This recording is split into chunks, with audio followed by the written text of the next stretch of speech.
Right, now let's head over to the phones. Before we do that, I got to finish. I'm filling out this application for a spring intern for a congressman. I think it's unpaid. I wouldn't. It's unpaid? I don't know for sure. Oh, well, I'll fill that out later. It's a great experience. You ought to do it. Yeah, but the unpaid thing, I'm already doing that in radio. We all know better. Congressman Randy Hultgren, proudly representing the 14th on the line with us. And, by the way, if you are looking for a summer internship position, right there on his website, he's accepting those applications. And you get a trip to the top of the Capitol Dome, right, if you're an intern? Yes, we've done that, and it's a wonderful experience. It really is. We've got some great interns that have done some good work, and it really is. It's a good experience.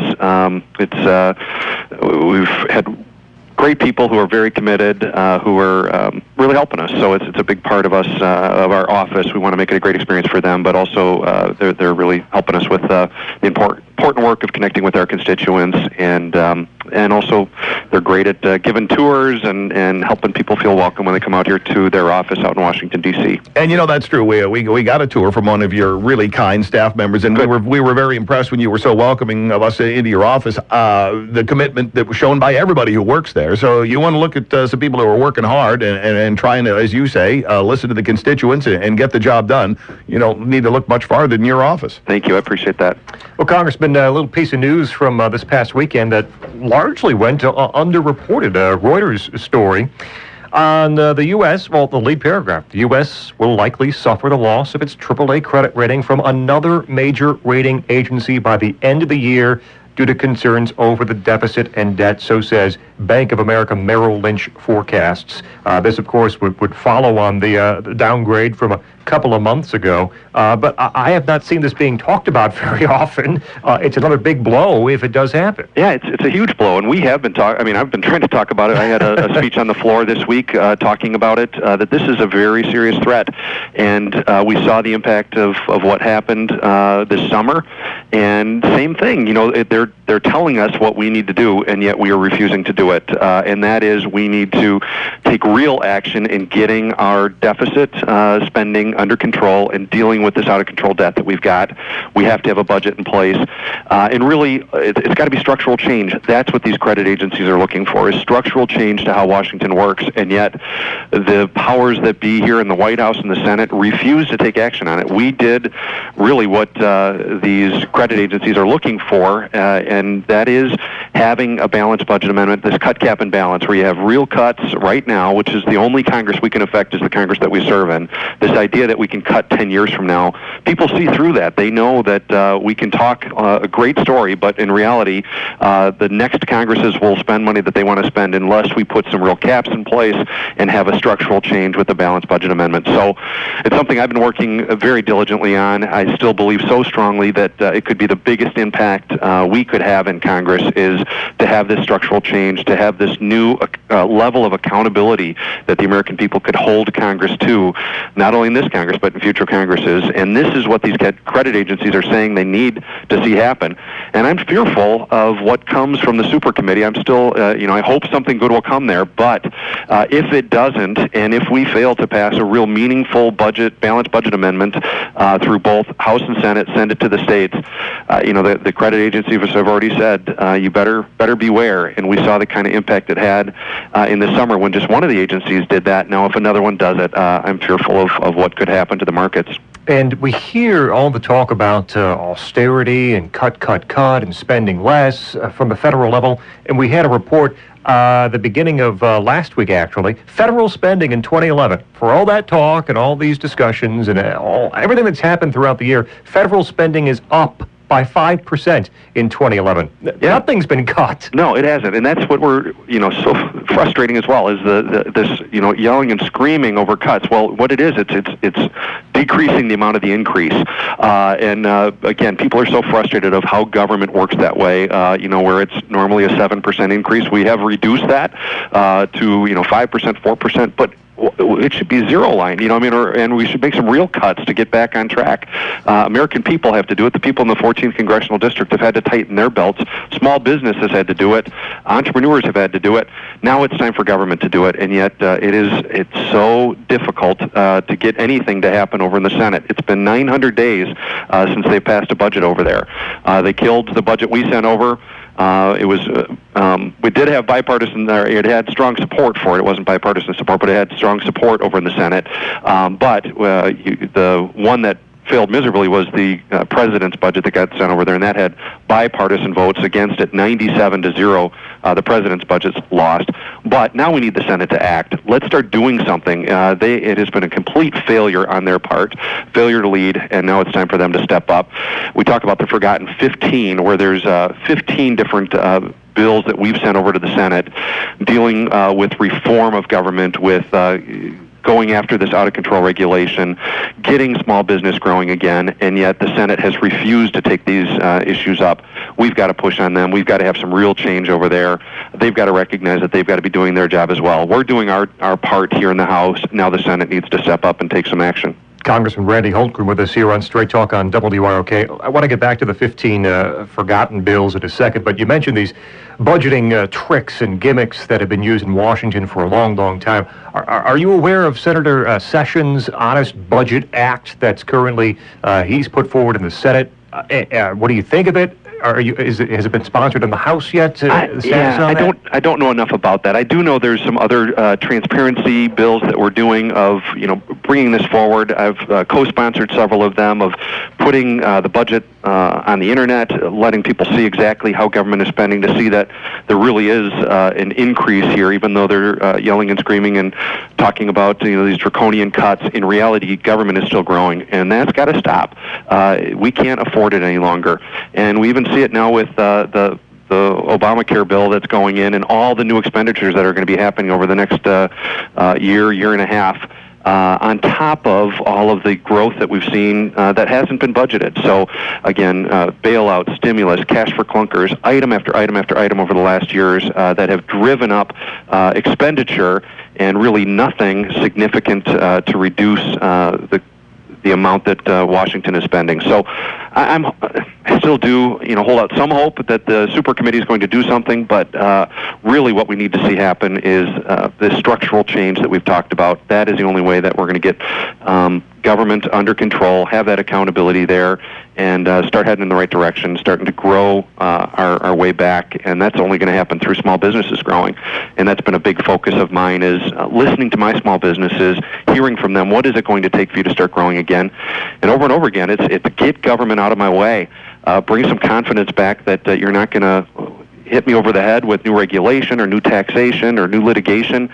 These are the things that are freezing up our small businesses, and yet that's where 65+% of all of our job creation happens, is in small business. So we've got to have them confident so we can start growing again. Spending some time with Congressman Randy Hultgren. Let's go back to the forgotten 15 for a moment, because the president is out making his rounds, the do-nothing Congress. Well, if they won't do it, if they won't act on jobs, if they won't do this, if they won't do that, you've got all kinds of things in this forgotten 15 talking about jobs that the House has been quite active on. Now, here's another bit of underreported news. What sort of things are we talking about here? Well, it's many different items that we placed in there. It's a whole jobs package that we've been putting forward. So many of them have been dealing with out-of-control regulation, but also dealing with new expenses that small businesses are having to pick up. There's really across the board, it's exactly what we've heard from small businesses of what is paralyzing them. New regulation.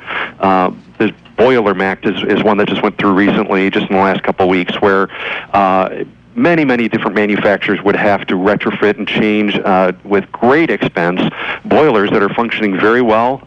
It just doesn't make any sense, again, to put this additional burden on them right now, and then it's just not that. It's item after item after item that government has been placing on the backs of small businesses that's crippling them. And they're having to use money that they could use to hire people instead to meet new requirements that are coming out of Washington, D.C., and out of bureaucrats who are not elected and yet are regulating and pushing an agenda through regulation. So this is the type of thing that these forgotten 15 address. And really what we see is, they move through the House. Many times they're getting bipartisan support out of the House, and yet they head to the other side of the Capitol. And I'm realizing the Senate is like a cul-de-sac. I mean, things just never get out of there.